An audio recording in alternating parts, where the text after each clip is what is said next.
Bueno, ahí estamos, Jaime. Bueno, recuerde que estamos en la última iglesia. Hay tres interpretaciones de cada carta. La carta fue escrita a una iglesia que tenía problemas y el Ujú. Señor enfrenta los problemas. También hoy día hay iglesias con esas mismas características y se puede decir que ya el Señor dio clave para vencer los problemas y para animarnos en también nuestro servicio. Y tercero, representan un desarrollo de la cronología de la iglesia desde el tiempo de Jesús, desde la fundación de la iglesia, cuando fue el día de Pentecostés, hasta el día de hoy y hasta, bueno, llega hasta la eternidad. Lo que hemos visto hasta el momento eran seis de las iglesias. La semana pasada empezamos la tercera iglesia, la iglesia de la Odisea. Eh, en la historia hay muchos factores que afectaron a la iglesia, a la Biblia, etcétera. Sabemos que la Iglesia Católica no quería dejar nadie leer la Biblia por muchos años. Yo creo que en un Vaticano del año como 72, ¿no fue? Que decidieron que podían leer la Biblia. Y hubo un tiempo en Francia, hubo una rebelión donde votaron la Iglesia Católica y mataron a los reyes y trataron de instalar una religión humanista. Mm. Y eso falló. Pero parte de su meta era buscar una forma de comprobar que la Biblia no era la palabra de Dios, que tenía muchas fallas, que tenía muchos errores. Y desde más o menos el año 1750 en adelante, los hombres de lo que ellos dicen de razón, de estudios, estaban buscando una vuelta para negar la Biblia y poner el ser humano como su propio Dios. Así el hombre no tiene que responder por un Dios que le manda a hacer cosas y el hombre no quiere obedecer, no quiere cumplir. La semana pasada empezamos la iglesia de la Odisea. Esa Laodicea son dos palabras en el griego que de verdad quiere decir que la gente decide, la gente tiene el juicio. Y es una iglesia materialista, una iglesia que desea en, hacer lo que le da la ganas. Como dijo Pablo, son los que da comezón de oír, que ponen, no enseñan cosas que la gente quiere y no enseñen toda la Biblia, etcétera. Entonces llegamos hasta cierta parte donde yo digo que es la crítica de la iglesia. Quiero recordarles, muchas veces estaba hablando hoy con Mundo, eh, muchas veces nosotros leemos los primeros versículos de cada carta y los saltamos porque está dirigido a tal iglesia y el Señor aparece y da características de, de Jesús desde el capítulo 1. Pero esas características de Jesús son muy importantes porque nos también da una idea de lo que el Señor está enfrentando y lo que va a decir en la carta. Ahora, la crítica para esta iglesia viene en el versículo 17 y voy a leerlo y vamos a hablar de eso un momentico. Porque tú dices, yo soy rico y me he enriquecido y de ninguna cosa tengo necesidad. Y no sabes que tú eres un desventurado, miserable, pobre, ciego y desnudo. La iglesia tenía bienes, la iglesia tenía plata, era una de las ciudades principales de Turquía o de esa zona de Frigia, como lo llaman. Entonces ya el Señor está enfrentando a esa iglesia, está recriminando la presumida soberbia de la iglesia, diciendo, tú dices yo soy rico, pero tú eres pobre. No pobre del sentido económico o de bienes, sino del sentido espiritual, que esa iglesia había dejado al Señor al lado y ellos mismos estaban creando como una autosuficiencia, una independencia, estaban alterados hasta en contra de los líderes de la iglesia. Ahora, lo que quiero llamarle la atención, hay que ver lo que está sucediendo hoy día en la iglesia. Espero que tú estás en una iglesia donde eso no sucede, pero a nivel mundial, si lee las noticias o si escucha de otras iglesias o como nosotros tenemos hoy día esos medios donde se puede escuchar mensajes, eh, mire, hay muchas personas que están predicando de púlpitos y yo creo que ni son cristianos, no son creyentes. Están buscando esclavizar a la gente, están buscando riqueza, están enseñando otro evangelio que no es de la Biblia. Entonces, estamos en esa edad donde la iglesia puede tener cosas, puede tener recursos, pero han dejado al lado a Cristo. Recuerde que la Odisea, la ciudad, tenía muchos bancos, tenía mucho comercio. Ellos eran de finanzas, eran ricos, tenían industrias, estaban fabricando ungüentos para los ojos, ropa de colores, los bancos y los comercios pasando mucha plata por allí. Y cuando ellos tenían necesidad, no pedían nada de Roma porque ellos decían, no, nosotros podemos hacerlo nosotros mismos. Ellos tenían un orgullo y esta cláusula yo creo que se ve donde ellos dicen, me he enriquecido. Yo recuerdo que cuando yo era niño, yo recuerdo varias personas decir, bueno, todo lo que tengo yo lo gané porque yo trabajé. Pero sabe, el Señor no quiere que nosotros eh, ganamos y tenemos orgullo de lo que nosotros hemos ganado, porque la salud para trabajar también viene del Señor. Y nosotros hemos vivido 50 años por fe, esperando y recibiendo del Señor suficientes recursos para mantener el ministerio. Ministerio. Ahora, en el versículo 18 también va a decir que eh, y no sabes yo creo que ese es el mismo 17, si no me equivoco, pero dice, y no sabes que tú eres un desventurado, miserable, pobre, ciego, desnudo. El Señor saca la verdad para ellos. El miserable, ese desventurado, yo creo que en Venezuela hoy día sería la palabra desgraciado. Tú eres un desgraciado. Imagínate el Señor hablando con la iglesia, llamando a la iglesia desgraciado. Es una palabra que habla de esas personas miserables, infelices, que están buscando su propio. Dice que son miserables. Eh, Eso aparece solamente aquí y también en 1 Corintios capítulo 15, versículo 19. Y significa ese miserable digno de lástima. Que tú eres tan horrible que eres digno de lástima.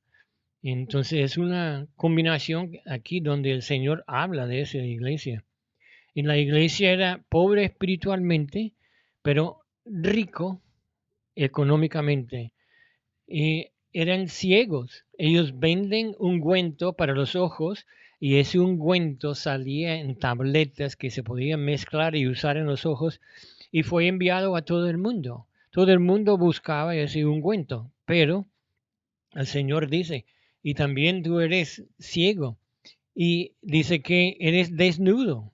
Y ellos producían mucha ropa y ropa famosa en todo el mundo por su color y la calidad de la lana. Es fácil que los humanos se engañen a sí mismos, pero es imposible engañar a Dios. Cristo ve todo lo que es. El Señor, recuerda en Gálatas, dijo, no os engañéis, Dios no puede ser burlado. Dios sabe todo lo que está pasando. En Efesios capítulo 5 dijo, nadie os engañe con palabras vanas, porque por estas cosas viene la ira de Dios. Y esta iglesia es miserable y esta iglesia es autoengañado y ellos van a sufrir la consecuencia. Ahora, el Señor le da instrucciones. Aquí este sí es el versículo 18. Y dice, por lo tanto, yo te aconsejo que de mí compres oro refinado en fuego para que seas rico. Y cuando nosotros consideramos lo que está diciendo, sabemos que el oro tiene que pasar por un proceso de purificación. El fuego, el calor lo derrite, pero también quita las impurezas, las cosas que tiene contaminado al oro. Entonces, para una persona, un cristiano que pasa por pruebas, eh, eso es el fuego que también quita las impurezas de nuestra vida. El Señor quiere que nosotros seamos puros, porque el oro puro es casi como un espejo. De hecho, en la antigüedad, cuando no tenían espejos de vidrio, tenían láminas de oro puro pulido y se podía ver la cara, o de plata, de otros minerales. Ahora, cuando uno va a otras cosas ya oscurece, pero con el oro y con la plata se podía hacer un espejo para ver su propio propia cara. En Mateo capítulo 13, versículo 46, que habiendo hallado una perla preciosa fue y vendió todo lo que tenía y se fue y la compró. Recuerde, el hombre comprador de perlas andaba buscando y cuando él encontró la perla mejor del mundo, vendió todo lo que tenía porque para él eso era la meta, tener la mejor. Cuando una persona está buscando la verdad y lo encuentra, la verdad es Jesús y está dispuesto de perder todo para tener a Cristo.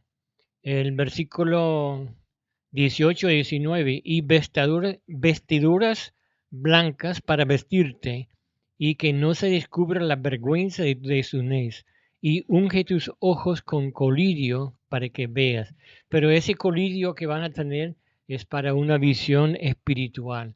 Y eso viene a través del estudio de la palabra, de memorizar la palabra, de orar al Señor, de conocer la verdad y recibir a Cristo como su Salvador. Dice, sean celosos. Literalmente dice, procurad que sea caliente y tener fervor, un calor para el Señor. Ahora, el versículo 19, yo reprendo y castigo a todos los que amo. Sé pues celoso y arrepiéntete. Arrepiéntete. La palabra quiere decir dar una vuelta. Yo creo que hoy día tengo un amigo aquí en Estados Unidos, un latino, que anda testificando mucho. Y él puso un ministerio. En ese ministerio él obliga a la gente a arrepentir, pero no puede obligar a nadie a arrepentir. Arrepentimiento verdadero es un cambio de mente, es un cambio de corazón. Yo estoy saliendo del camino de Dios y veo que Dios es la verdad y doy una vuelta, un 180 y regreso buscando a Dios. Ese arrepentimiento es lo que nos lleva a Cristo, porque reconocemos nuestros pecados y queremos ser limpiados. Yo creo que es el libro, creo que es 1 Corintios, que dice que hay dos arrepentimientos. Uno trae tristeza y el otro trae un cambio de vida. Y eso es lo que necesitamos, un cambio de vida. El Señor dice que Él reprende a todos los que ama. Mucha gente me viene y me dicen, pero Jaime, el hermano fulano Hace tiempo hizo una profesión de fe, ahora está apartado, ahora él no hace nada. ¿Él es salvo o no es salvo? Bueno, las obras no son lo que salva, pero mi experiencia, el Señor tiene mucha paciencia. Yo sé que conmigo el Señor tuvo mucha paciencia y esa paciencia nos lleva, nos impulsa hacia un cambio, hacia un regreso. Mi testimonio, que yo estaba trabajando en el mundo, estaba ganando bien. Mire, yo tenía una casa nueva, yo tenía todos los muebles, eran nuevos, yo tenía un carro nuevo y todo estaba feliz. Estaba trabajando casi todas las horas del día para pagar los giros, porque no lo pagué así chin chin, sino que estaba pagando giros, pero estaba feliz económicamente. Pero en la noche, cuando yo me acostaba, el Espíritu Santo me redarguía. Me decía, Jaime, tú dices ser cristiano, pero mire, la gente alrededor te miren y dicen, bueno, si ese es un cristiano, yo no quiero ser. Tú tienes un mal testimonio. El Señor siguió trabajando. Muchos, muchos vieron mi testimonio y un hombre, yo estaba trabajando en el correo americano, un hermano me acercó, un cristiano, y me preguntó cara a cara, Jaime, ¿tú eres un creyente? ¿Sí o no? Y con mucha vergüenza yo dije sí. Él dijo, tienes que arreglar tu vida o Dios te va a dar palo. Pero yo creo que eso también me dio un estímulo para buscar a Dios. Pero yo recuerdo todas las noches decir y orar y decir, bueno Señor, mañana Señor, yo quiero arreglar mi vida.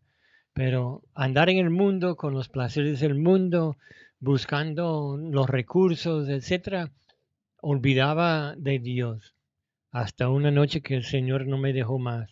Y yo creo que hay personas, yo creo que los últimos versículos del libro de Santiago, capítulo 5, creo que es 20 en adelante, habla de si uno ve un hermano apartado que está pecando, acérquese y puede salvar un alma de la muerte.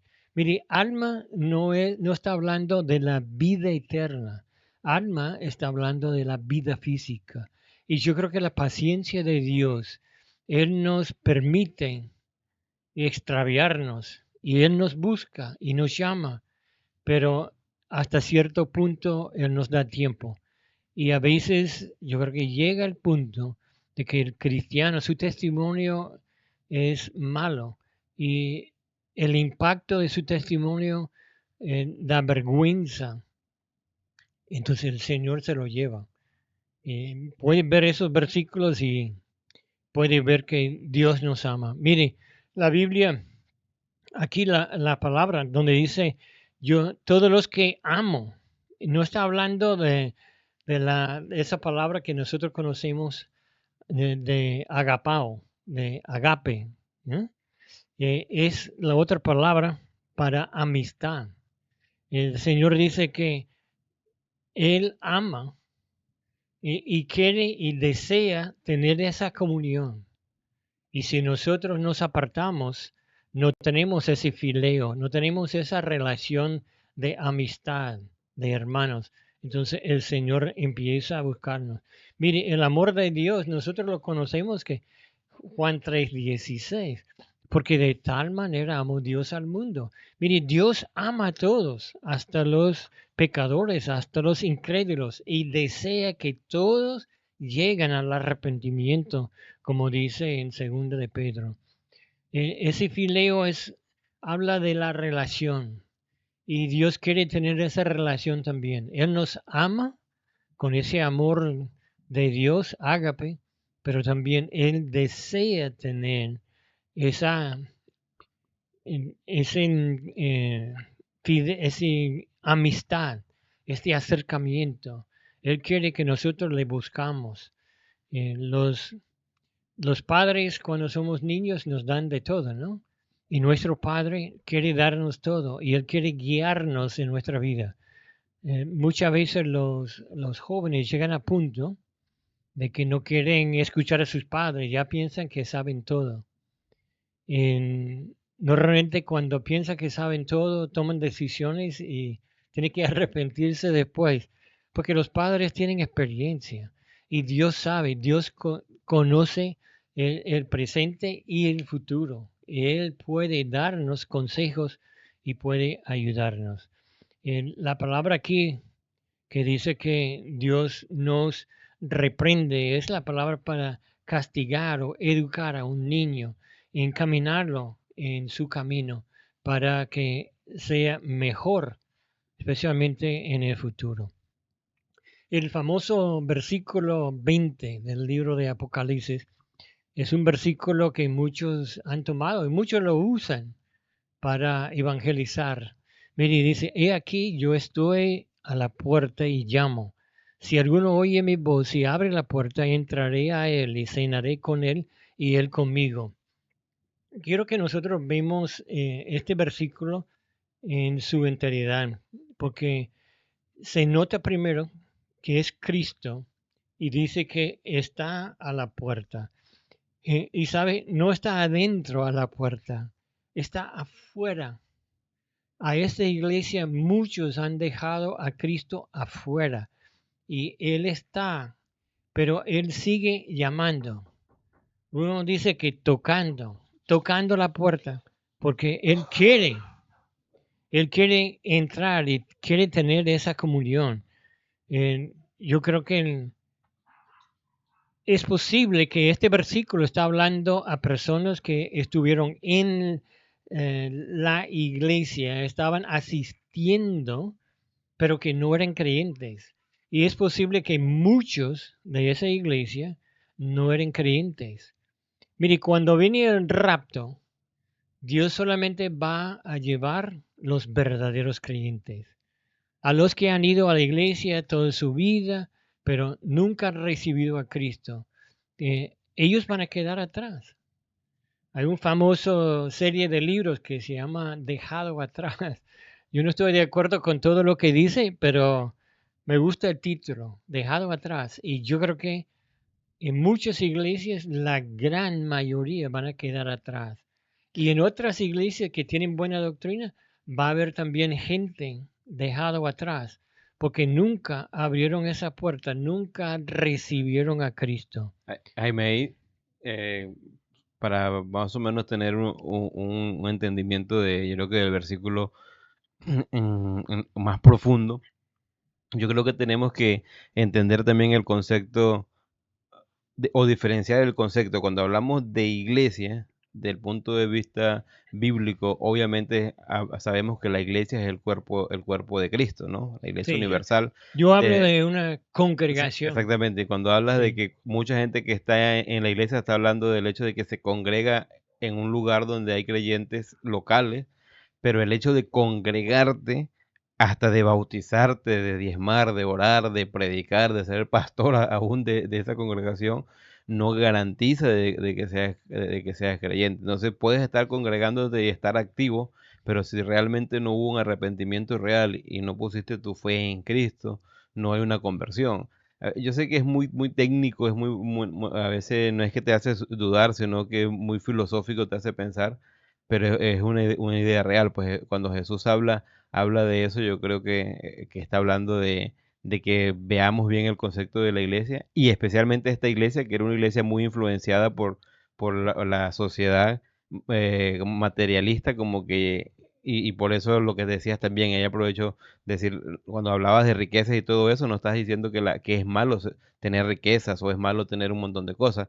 Lo que es malo es de empezar a depender de eso y dejar de depender de Cristo en lo relacional, y especialmente en lo de salvación. Si pones tu fe en tus riquezas y tus propios juicios, no eres salvo. Y después en lo relacional, me gustó mucho lo que dijiste porque siempre que habla del amor familiar, del amor de amigos, es un amor diferente al amor ágape, que es el amor de Dios. Ese amor de Dios ágape es el que de verdad nos da salvación. Y los sí, es otros amores, incondicional. ah, incondicional. Y los otros amor habla de una relación que debemos tener con Cristo. No me hace acordar eso de Pedro, que le dice Jesús, Pedro, tú me has agapado. Y él dice, Señor, tú sabes que fileo, ¿no? Y al final Jesús le dice, bueno, eh, Entonces, filéame. filéame y apacienta las ovejas.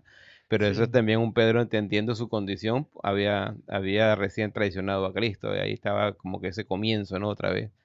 Solamente eso ahí para que la gente entienda, porque muchas veces tomamos ese versículo y comienza la gente a juzgar, y tampoco es una tarea que uno se tiene que dedicar a juzgar quién es salvo, quién no es salvo. Hacer discípulos, trata de trabajar en la vida de las personas, en tu propia vida, y eso va a determinar, sinceramente, Dios te va a dar una paz en tu corazón, digo yo, en mi experiencia, un convencimiento de que eres salvo, ¿no? No sé. sí, y miren, la verdad es que, como comentan los hermanos de Puerto Ayacucho, hay mucho falso, Sí, hay mucho falso, hay muchos mensajes. Si uno empieza a escuchar, ahora, Mundo y yo tenemos el don espiritual que nos da el deseo de ver hasta lo más profundo de lo que el pasaje dice. Y hay mucha gente que lo que quieren es solamente el caramelo, algo dulce de arriba, que no quieren aprender las cosas profundas, pero son las cosas de Dios que nos ayuden, que nos da la fuerza y el valor para enfrentar los problemas también. Mire, en esa diapositiva donde dice promesa, se nota que le muestra a Cristo para tocar la puerta, pero él no dice que toca, dice que llama. mm, Y uno mismo escuche ese llamado. Y uno, si presta atención, entonces puede escuchar la voz de Cristo porque Él quiere que nosotros llegamos a la verdad. Mire, hay una responsabilidad de humano que Cristo está llamando, pero la persona tiene que responder. Dios nos ha dado un regalo, pero uno tiene que recibirlo. Eso es lo que este versículo dice. Dice, si alguno oye mi voz y abre la puerta, entraré a él. Mire, si Cristo está llamando y la persona escucha y siente y quiere ser salvo, tiene que responder. Quizás muchas personas quieren que el predicador, el pastor o el amigo le da las palabras para orar, pero no es necesario, es del corazón. Dios conoce el corazón. Pero yo quiero llamarle la atención aquí. Dice, si alguno oyere mi voz, no está hablando en ese momento a toda la iglesia, está hablando al individuo. Y yo creo que por eso estoy diciendo que la iglesia de hoy día, porque eso representa la iglesia en la cual la edad de la iglesia, la era de la iglesia, de la Odisea, donde hay muchos predicadores, hay muchos edificios que llamamos nosotros iglesias, hay muchos grupos, pero no todos tienen Cristo. Y uno tiene que buscar a Cristo y Cristo llama al individuo y dice que si de esa persona oye su voz, que Él entrará y cenará con Él y Él conmigo, dice. Él llama al individuo, pero Él desea.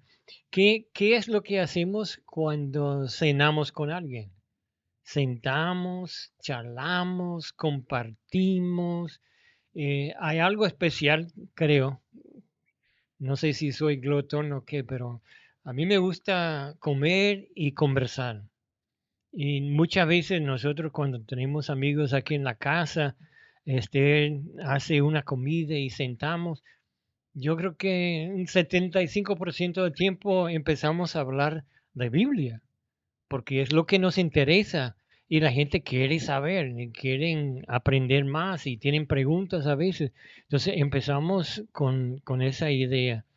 Mire, la Biblia dice que el que cree y tiene al Hijo tiene la vida eterna. Entonces la Señor llama y dice, cree en mí, yo soy el Salvador. Yo te he mostrado una vida perfecta. Tú debes entender que tú no tienes vida perfecta, que estás apartado y necesita acercarse a Dios. Y la única forma de acercarse a Dios es a través de Jesucristo. Él dijo, yo soy el camino.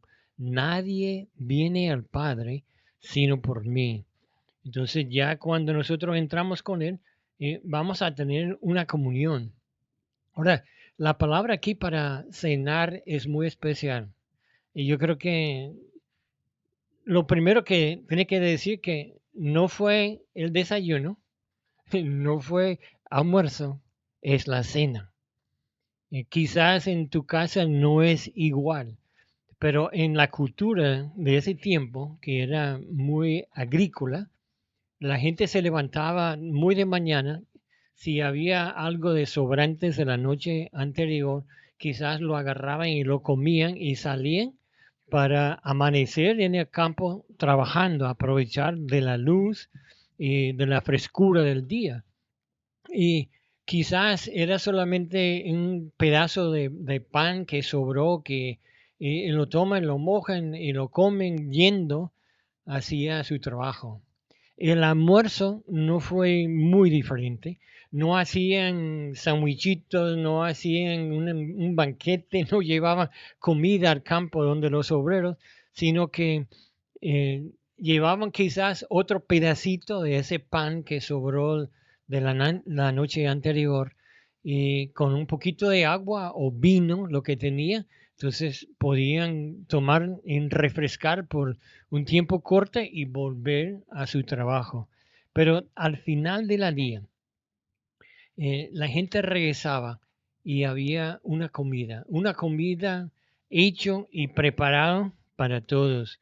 Y era un tiempo especial.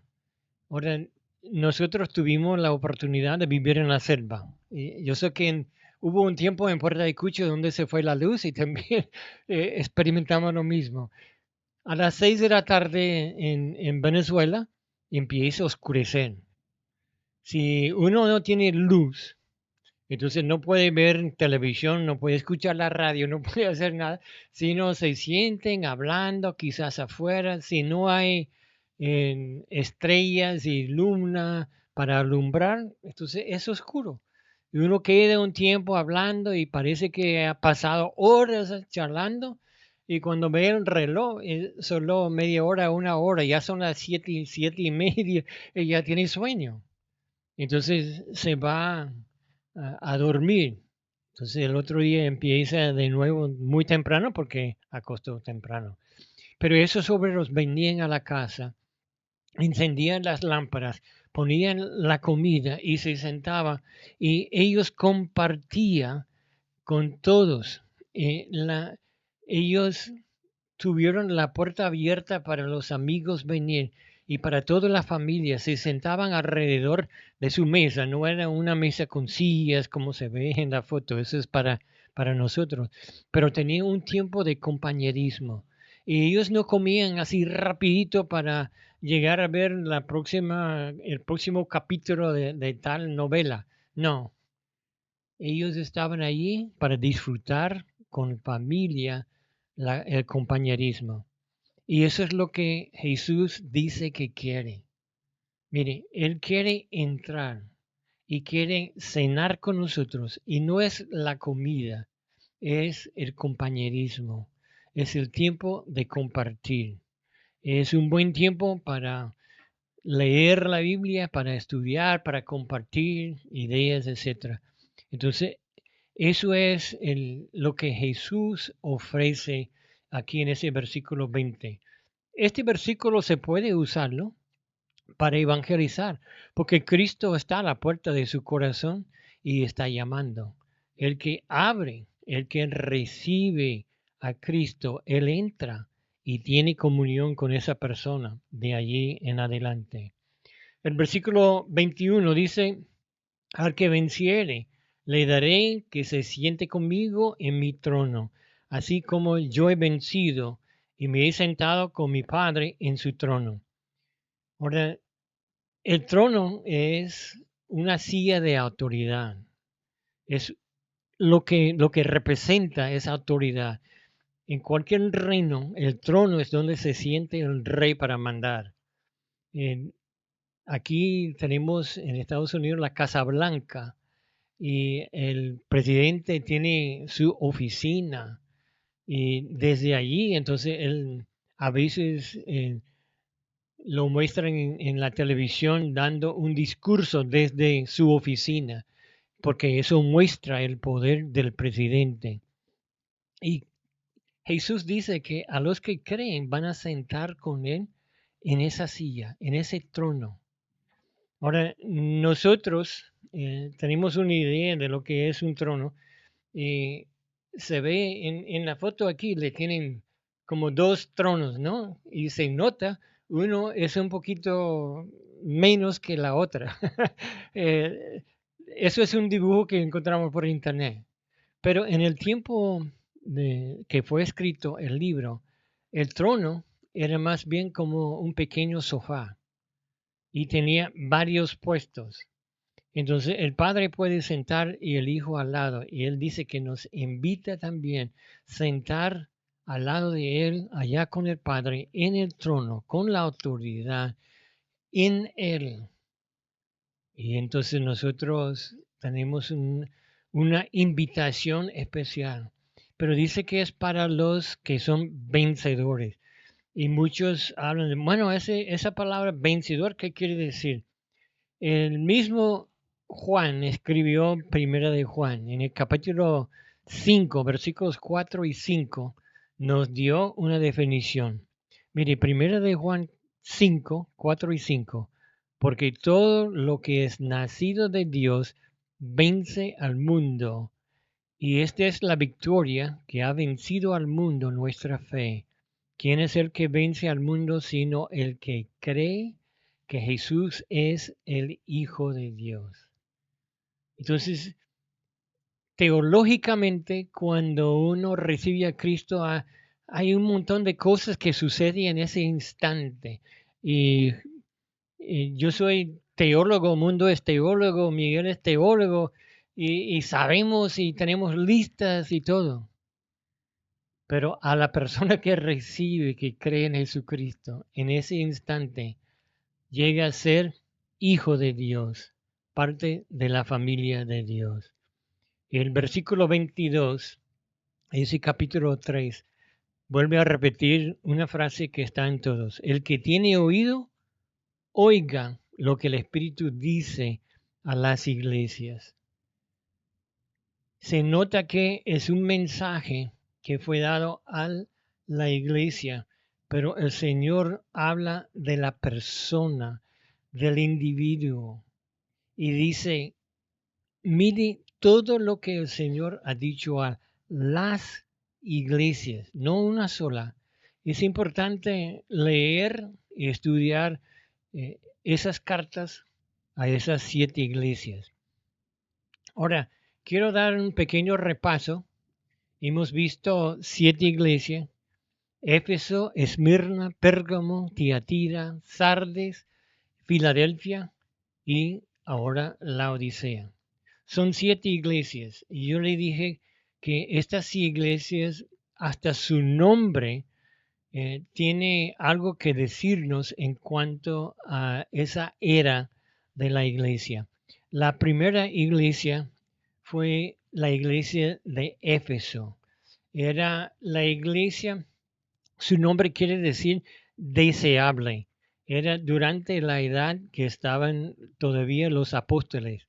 Durante esta era de la iglesia murieron todos los apóstoles, todos los discípulos de Jesús que después fueron apóstoles enviados a llevar el mensaje.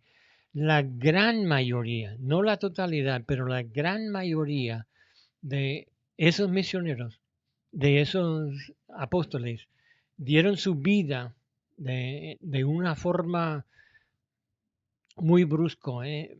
Ellos entregaron su vida para tener la oportunidad de predicar el Evangelio. La segunda iglesia se llama la iglesia de Esmirna. Esmirna viene de la misma raíz de la palabra para mirra.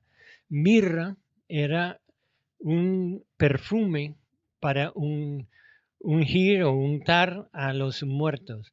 Entonces es la iglesia perseguida, la iglesia bajo persecución, donde muchos hermanos van a entregar su vida creyendo, donde muchos estuvieron quizás toda su vida escondidos, pero compartiendo el Evangelio porque habían encontrado la vida. Después de ese tiempo, en el año 313, un hombre llegó a tomar el Imperio Romano, que se llama Constantino, y él dio libertad, autoridad a la iglesia cristiana funcionar como una iglesia. No lo hizo como la iglesia oficial del reino, del imperio, sino que él aceptó que los cristianos podían tener su religión y podían predicarlo. Tomó lo que llamaban el arzobispo de Roma, era uno de los ancianos de la iglesia que fue puesto para ayudar en el repartir de pan, de bienes, de ayudas a los pobres.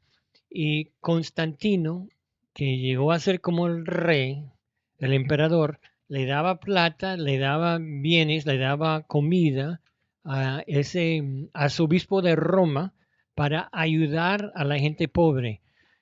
Unos años después, él cambió el capital del Imperio Romano, lo sacó de Roma y lo llevó a Constantinopla, que hoy día es Estambul, en Turquía. Y él siguió dando plata a ese arzobispo de Roma, siendo ese arzobispo como la única autoridad en esa zona de Italia, de Roma, llegó a tener cierto poder e influencia sobre las otras iglesias y de allí empezó a crecer lo que es la iglesia católica, ¿ok? Ese hombre va a llegar, uno de los sucesores, va a llegar a ser el Papa. Con la ayuda que tenía y con la influencia que él tenía, entonces él llegó a tener cierta prominencia. Pérgamo, el nombre de la iglesia, quiere decir totalmente casado. Es cuando la autoridad del gobierno se une con la autoridad eh, eclesiástica de la religión. Entonces ya la iglesia es la iglesia casado con el gobierno. La próxima iglesia se llama Tiatira. ¿Qué pasa cuando un hombre y una mujer se casan? Normalmente tienen hijos, ¿no? Tiatira, su nombre quiere decir la hija. Entonces ya llega a ser esa iglesia el resultado de la unión del gobierno y la religión y está mezclado. Muchas de las leyes, muchas de las cosas, las tradiciones, etcétera, vienen de esa edad. Eso empezó alrededor del año 590 cuando el Papa Gregorio tomó autoridad y empezó a ejercer autoridad sobre los reyes de la tierra. Y hubo un tiempo que, muchos años, que los papas mandaban a las autoridades en otros países y decía con la amenaza, si no me obedece, no te voy a dejar entrar en el cielo, porque así lo estaban predicando. Ellos tenían el poder de dejarle entrar o no. Entonces, todavía existe esa clase de poder. La próxima iglesia fue la de Sardis. Sardis fue una piedra roja que parece que es preciosa, pero no tiene ningún valor. Se puede pulirlo y puede hacer joyas, pero no tiene valor. No puede venderlo por nada porque es solamente una piedra. Y eso representa el tiempo de la reforma. Recuerde, Sardes tenía su fuerte encima de una montaña y pensaron que nadie podía penetrarlo. Y dos veces en la historia los ejércitos extranjeros lograron encontrar una puerta y entraron y tomaron la ciudad porque no estaban vigilando. No estaban vigilando. Y esa iglesia piensa que han encontrado la verdad y se bajan la guardia y ellos mismos nos siguen estudiando y enseñando la Biblia, porque ellos dicen, no, nosotros somos creyentes, somos los elegidos de Dios. Luego viene la iglesia de Filadelfia. Filadelfia quiere decir amor del hermano. Representa la edad de las iglesias cuando se despertaron a la necesidad de misiones. Eh, en la iglesia de Sardis, por muchos años, algunas personas querían salir y llevar el evangelio a otras partes. Y algunos de las autoridades, especialmente de la Bautista Reformada, dijeron, mire, si Dios quiere que esos salvajes se convierten, Dios mismo va a convertirlos. No tenemos que gastar plata y enviar gente allá, etcétera, etcétera. Entonces, pusieron obstáculos para no llevar el Evangelio, para no obedecer lo que dice la Biblia y predicar el Evangelio a hacer discípulos. No lo hicieron. Pero en el año 1700 varios grupos empezaron a despertar, empezaron a ir. De hecho, los hermanos Wesley, que formaron la iglesia metodista, ellos fueron enviados por la iglesia de Inglaterra, que hoy día es como la episcopal. Los enviaron como misioneros y no eran ni salvos. Y cuando llegaron ellos a testificar a los indígenas, se dieron cuenta que ellos no tenían nada diferente, ellos eran igual a los salvajes. Entonces regresaron a Inglaterra y en Inglaterra encontraron el Evangelio y ellos creyeron, empezaron de verdad a salir a predicar el Evangelio. Ahora, la última iglesia que tenemos es la de Laodicea. Es la iglesia materialista. Su nombre quiere decir cuando la gente manda, la gente gobierna en la iglesia. Eso sucedió alrededor del tiempo que salió en la teoría de evolución y algunos hermanos pensaron que eso fue ciencia y se nota que hay un tiempo antes del año 1860, antes los comentaristas tenían buenos libros y buenos comentarios, pero hubo un tiempo desde 1860 hasta la verdad que 1950, donde hay muchos comentarios que de verdad yo creo que el papel vale más que el comentario porque ellos no tenían confianza en la palabra de Dios, pensaron que la ciencia había comprobado que la Biblia no era la palabra de Dios. Entonces, eso es la iglesia apóstata, esa es la iglesia apartada de Cristo. Ese es donde Cristo está afuera, llamando al individuo para entrar. Si nosotros vemos algunos gráficos aquí, hay dos iglesias que fueron elogiadas y no había nada en su contra. La primera fue la iglesia de Esmirna. Esmirna es la iglesia que fue perseguido, es la iglesia que sufrió, pero siguió llevando el evangelio. Y el otro era la iglesia de Filadelfia. Dios no tiene nada en contra, porque esa iglesia está tomando sus recursos y sus habilidades. Dice que son de poca fuerza, pero tienen puerta abierta y han salido para llevar el evangelio. Hay algunas iglesias que están elogiadas, pero con algo en su contra. Hay cosas que deben cambiar. Primero, la iglesia de Éfeso. Lo que pasó con la iglesia de Éfeso que había dejado o perdido su primer ador. Luego, la iglesia de Pérgamo. Ellos estaban empezando a aceptar la doctrina de Balaam y de los Nicolaitas.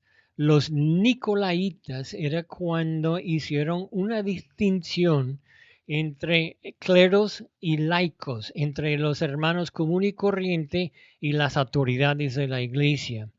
Y luego tenemos Tiatira, que es la iglesia que tolera a Jezabel y tienen la doctrina de Jezabel. Entonces, eso son iglesias que el Señor dice que hay cosas para corregir. Pero hay dos iglesias que no hay nada que el Señor quiere elogiar. Todo está en su contra, pero el Señor le da esas advertencias para corregir. Primero es la iglesia de Sardis. Dice que tiene nombre que vives, pero estás muerto. Tus obras son incompletas, no han llevado el Evangelio. Están sentados allá diciendo, yo soy salvo, eso es lo único que necesito. No, necesitas llevar el Evangelio. Y la última fue la iglesia y la era de la Odisea. Y eso es la era del desarrollo de la iglesia en el cual nosotros vivimos, hermanos. Eso es el tiempo que nosotros debemos reconocer que alrededor hay muchos que no estudian, no conocen la Biblia y nosotros debemos aceptar lo que dice el Señor y buscar el oro refinado y buscar el colirio espiritual y buscar la ropa espiritual para dar testimonio a los que están alrededor. Miren, una vez más, hay dos iglesias elogiadas, que Esmirna y Filadelfia. Hay algunas iglesias elogiadas, pero hay cosas que tienen que cambiar. La iglesia de Pérgamo, Tiatira y Éfeso. Y hay dos iglesias que el Señor no tiene nada bueno para decir de esta iglesia, solamente cosas para corregir. La iglesia de Sardes y la iglesia de, de la Odisea. Cuando empezamos a ver que a cada una de esas cartas, y esas cartas fueron enviadas directamente de la boca de Jesús, dado a Juan para mandar a las iglesias. La carta empieza hablando del destino. Escribe al ángel de la iglesia de tal parte y nombra la ciudad. Y luego aparece Jesús. Y algo de la visión de Jesús tiene que ver con esta iglesia. Hay elogios por las cosas. El Señor siempre nos dice, empieza animándonos. Mire, está haciendo eso bueno, pero, y luego viene con la crítica. Tiene eso que está malo y se puede darle instrucciones, se puede corregirlo. Mire, te voy a decir cómo se puede corregir eso y puede arreglar esa situación. Y la advertencia, si no corriges, entonces eso es lo que voy a hacer. Y al final de la iglesia, una promesa. A los que sí vencen, eso es lo que van a recibir. Entonces la iglesia tiene esas cartas para ver. Yo creo que no sería mal quizás hablar y decir, bueno, ¿qué clase de iglesia tenemos nosotros? ¿Cuáles de las 7 iglesias? Todos nosotros queremos ser de la iglesia de Filadelfia, ¿verdad? Queremos puros elogios y no queremos nada en contra. Nadie quiere ser de la iglesia de Esmirna porque sufrieron, fueron perseguidos, pero también elogios sin nada en contra. Hermanos, si hay cosas que debemos corregir, buscamos aquí y miramos lo que dice el Señor y entonces cambiamos la iglesia porque nosotros, los individuos, los hermanos que asistimos a la iglesia, nosotros de verdad somos la iglesia. No es un edificio, no es un sitio, no es un grupo, sino es cada individuo que es parte de la familia de Dios. Nosotros somos vencedores y debemos salir a vencer y a conquistar y llevar el Evangelio, porque eso es lo que el Señor nos dejó para predicar el Evangelio a ser discípulos. No sé si tienes algo que quiere añadir, Mundo. Bueno, ahí solamente, Jaime, recordar a las personas para un mejor entendimiento, cuando hablamos de que estos dos capítulos nosotros lo vemos como una muestra de lo que es la era de la iglesia desde que comenzó, ¿no? Como tú decías, en el año 33, cuando Jesucristo fue, ¿cómo se llama?, crucificado y resucitó y el Espíritu Santo vino sobre la iglesia, la predicación de Pedro, Hechos 2. No estamos diciendo que cuando la iglesia era el tiempo de Éfeso, todas las iglesias eran así, sino estamos hablando de que lo que más denominé o el desarrollo de la iglesia en ese momento era más o menos con esa característica, pero aún obviamente ahí vemos que en esa carta fue escrita a 7 iglesias que existían en la iglesia primitiva y que en cada tiempo aunque haya una, ¿cómo se llama? Mayormente el desarrollo de una era, obviamente existen iglesias con esas características. Cuando hablamos de iglesias, estamos hablando de iglesias de creyentes reales, no estamos hablando de denominaciones y todo eso, porque cuando hablamos de la historia de la iglesia, obviamente hablamos de las denominaciones, cómo influenció el catolicismo, los metodistas, cómo comenzaron todo eso, pero también ahí debemos verlo objetivamente, pues es historia de la iglesia porque es parte de todo lo que es la historia, pero realmente ver lo que era la iglesia en sí. Ahora, algo que me gusta de estos dos capítulos, como en el capítulo uno, es que Jesucristo se presenta con la respuesta a la necesidad que tenemos de acuerdo a cómo estamos yendo en nuestro desarrollo espiritual, que es representado en cada una de la iglesia, ¿no? Es más o menos, me hace pensar un poco en Juan, que es un evangelio escrito obviamente para salvación. Jesucristo se presenta con los siete yo soy, y los siete yo soy hablan en cuanto a la salvación para el humano. Yo soy el pan de vida, yo soy el agua, yo soy la resurrección, yo soy la vida verdadera. En este caso, en la iglesia, Jesucristo se presenta de una manera relacional. Y eso me gustó lo que tú decías porque lo que nos invita es a tener una relación con Cristo real, pues. Y la única manera de hacerlo es estudiando su palabra. Me gusta mucho este último gráfico que no he quitado, que por lo menos para ver esos dos primeros capítulos, o el 2 y el 3 si lo ves con esta perspectiva, te va a ayudar a ver un poquito lo que nosotros, o de nuestra perspectiva de cómo vemos el mensaje bíblico ahí, con el destino, la visión de Jesús, el elogio, la crítica, corrección, instrucción, advertencia y promesa. Y yo creo que eso nos ayuda también a tener una buena relación con Cristo, como iglesia y como individuo. Eso es algo que así estamos, pues. Sí. Y como empezamos el estudio hablando de la hermenéutica, y este libro, casi todos los teólogos quieren estudiar los libros y buscar en el primer capítulo el versículo clave, ¿no? Ajá. Pero este es tan fácil Sí. porque el Señor dice, escribe las cosas que has visto, las que son y las que han de ser después de esta. Y Juan siguió el orden.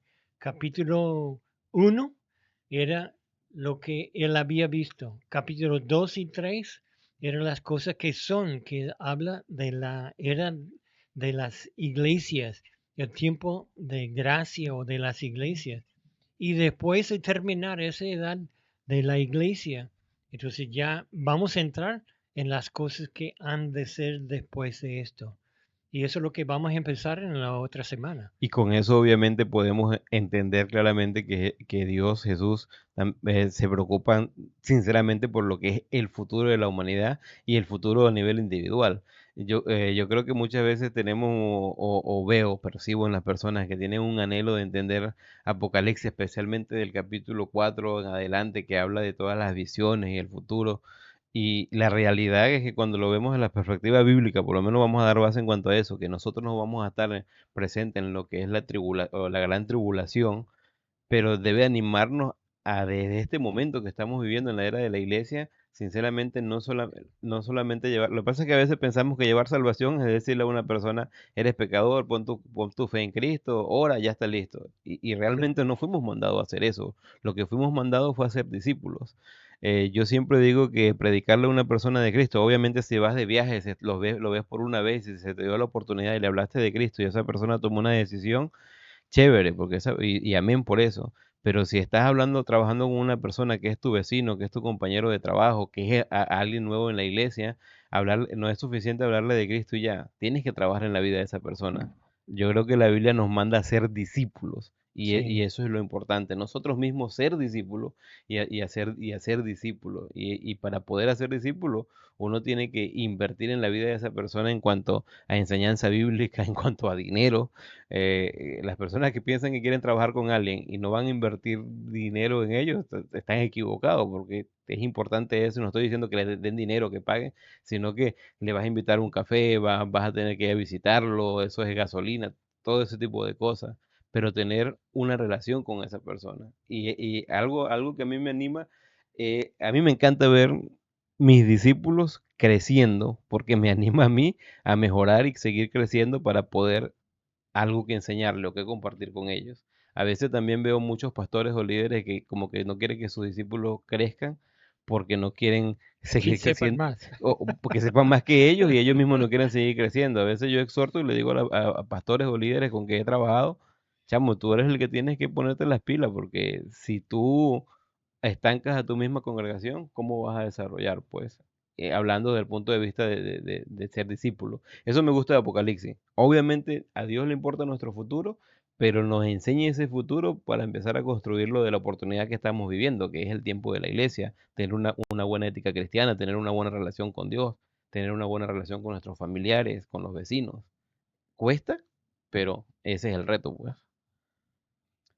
Bueno, Jaime, no sé si algo más. No, No, ahí en otra semana. si alguna una pregunta, ahí Miguel comentaba, no había interrumpido, pero él decía una de las cosas es que tendemos a confundir la cultura cristiana con la verdadera relación con Cristo. Ahí tiene mucha razón, especialmente aquí, por lo menos en el dije de Texas que vivimos ahorita. Yo Wow. veo mucha gente que aquí, imagínate, en Tyler, creo que es una de las ciudades per cápita por muchos años que tenía más iglesias por habitante. Tiene como 500 iglesias esa ciudad, pero eso no quiere decir que todo el mundo es creyente. Y muchas personas con que yo hablo van todos los domingos o los días que le toca su culto a su iglesia, pero su vida en verdad no tiene no veo frutos, no veo un arrepentimiento. Y otra vez digo, no estoy para juzgar eso, pero hablando de no confundir la cultura, pensar de que voy a la iglesia y ya soy creyente, ¿no? Bueno, Jaime, ahí estamos. Eh, Ahí tardé un poco, pero necesito terminar un trabajo que estoy haciendo ahí en el patio. Y Entonces, tengo bastante notas que estoy preparando para enviarlos también. ok. Entonces ahí Jaime va a tener notas, especialmente los hermanos ahí en Venezuela, para enviar. Después hablen con Miguel, se le va a enviar a él. Y pues lo que nos ven por YouTube o por Twitch, si necesitan, saben que pueden contactar conmigo, con Jaime, y podemos hacer llegar esas notas. Sí. Bueno, que el Señor les bendiga. Espero que sea de provecho, hermanos. Abran la puerta si está cerrada para tener esa buena relación con Cristo. Dios les bendiga.